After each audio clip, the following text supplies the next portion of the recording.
Guess whatever you want to do, we can chill. If you want to go to the place, do the movies, we can do that. If you want to chill, we can chill.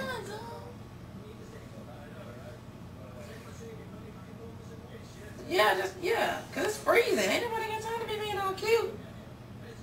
Bye. All right, I'm ready. I need some music. I can't do this without no music. And you got me okay. Can we please have some music? Smile, look at the land. Smile, oh, you so pretty. Whatever. Don't be zoomy. I'm cooking pork chops, rice, cabbage, and cornbread. So let's get started. Okay, let's see. Let me wash my hands. I've already washed my hands. And I've already cleaned my kitchen. I washed all of my dishes. We always start off in a clean kitchen, and we keep it clean because we clean as we go, okay? Oh, I'm also making our potatoes that we've already rinsed off. Always, and I mean always, wash your meat off. You don't know, okay. You don't know where this food has come from, whose hands have been on it. Who handle it, you know. So make sure you wash your meat off. That goes along with any vegetables, anything you bring home. Wash it off. It won't hurt.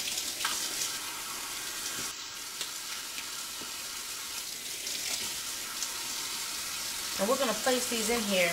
We're going to pat them dry too.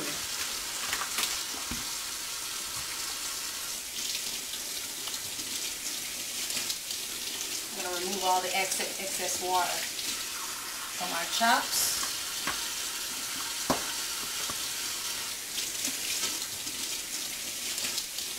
I'm going to remove all the excess water from our chops.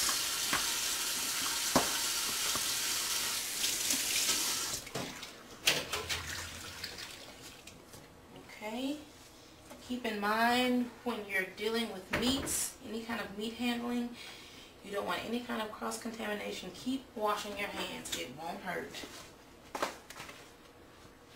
Throw this away. Okay,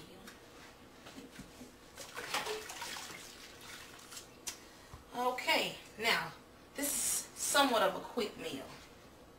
What I'm going to do is grab about 2 paper towels and just pat my meat dry.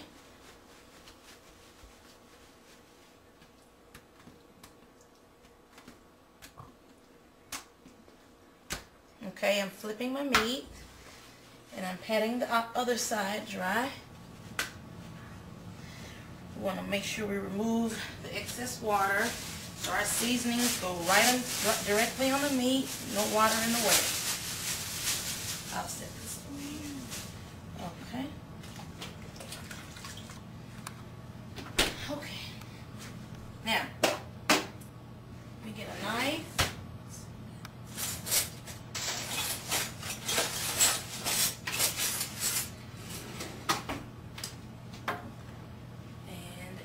Cutting board, if we can find it. Here it is.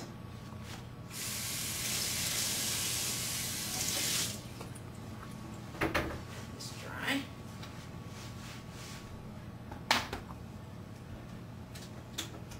Now, with the cabbage, we're going to cut it up. We're going to cut this all the way around the head, which will be the hard piece in the middle. And then we're going to clean it. We have to wash the cabbage. We have to soak it in water because this just comes straight out of the ground and it's dirty. Okay? So, we'll make some water.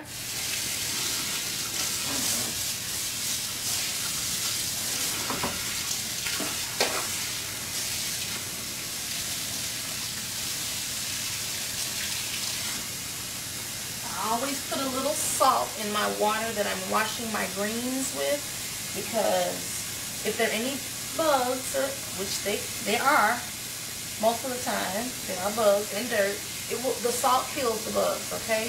And you have to think about that when you're cooking greens. Anything that comes out of the ground is dirty. And if you look at the water as you drain it, as you keep transferring your greens from one pot to clean water, you'll notice that the bugs, you'll see a few bugs, you may not, but most of the time you will. So that's why we take care when we wash our greens. Now, we're going to cut this.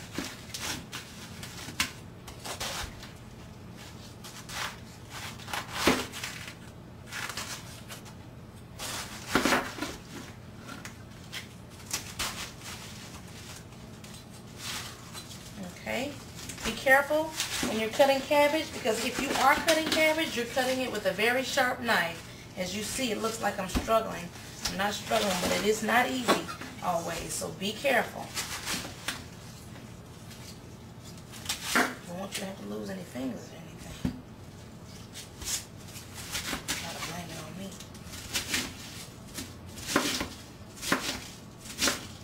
Now, we're cutting our cabbages up. Shred them into shreds, if you will, for the most part.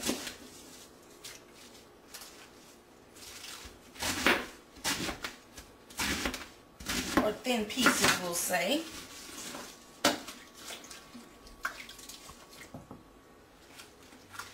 And we're placing it in the sink, in our sink full of water to soak for just a few minutes.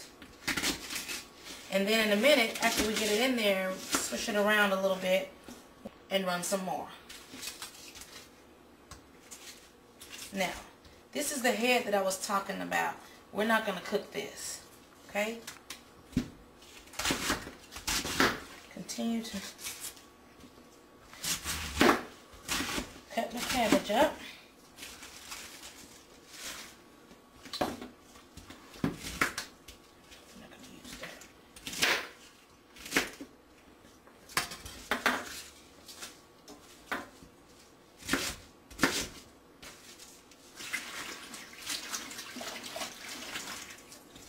Alright, wrap this up.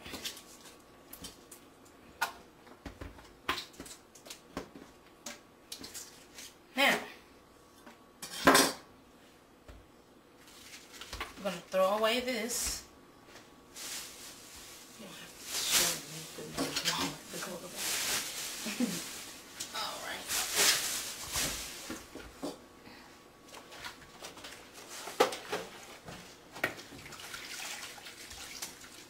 Now, let's clean up our mess. Clean up our mess, and when we come back, we will be soaking these in some new water. Hey you guys, we're back. Alright, before we left, we were preparing our pork chops, our pork loin chops, and our cabbage. So I've washed my cabbages and I've cut them up, and they're in this bowl. I'm setting them aside because it does not take a long time for cabbage to cook. So I definitely want to put my meat in the oven first. Now what I did was I poked some holes in my meat with my knife or my fork before I got started, because we want to make sure I use it as somewhat of a meat tenderizer. Also, when you're marinating or seasoning your meats, it'll go down, it'll soak into the meat, okay, which will help seal in flavor.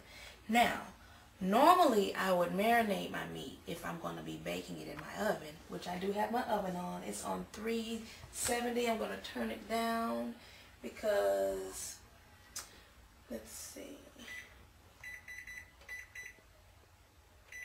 I'm going to turn it to 350. Now, if you look at my meat, these two pork chops are thicker than these.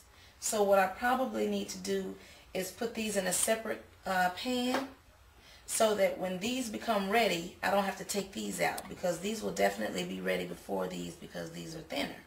Now, I didn't get a chance to marinate my meat, and I'm kind of pressed for time. So what I'll do is I'll season my meats, and I'll lightly flour them. Then I'll put them in the skillet on the stove for just a couple of minutes on each side.